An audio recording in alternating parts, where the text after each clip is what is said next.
এই প্রশ্নটির মধ্যে x minus one by x এর মান বের করার জন্য বলা হয়েছে। তো এখানে x plus one by x এটার মান হচ্ছে √29। তো এটার মান আমরা বের করার জন্য বলা হয়েছে।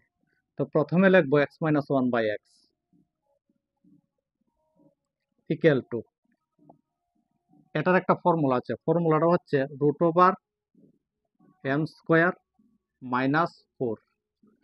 তো এখানে যদি মাইনাস থাকে তাহলে এই জায়গার মধ্যে মাইনাস হবে। এখানে এম এর মানটা কত হবে?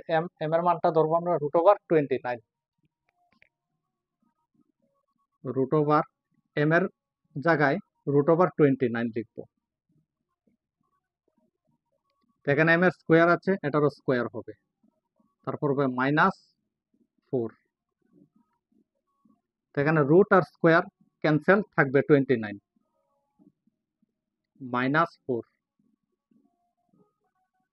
এখন 29 থেকে আমরা যদি 4 মাইনাস করি তাহলে এখানে 25 হবে। তাহলে এই 25 রুট 5 হবে। তাহলে x minus one by x এটার মান হচ্ছে 5। তাহলে এই অঙ্কের আনসারটা হবে 5। যদি ভিডিওটা ভালো লাগে তাহলে চ্যানেলটি সাবস্ক্রাইব করবেন।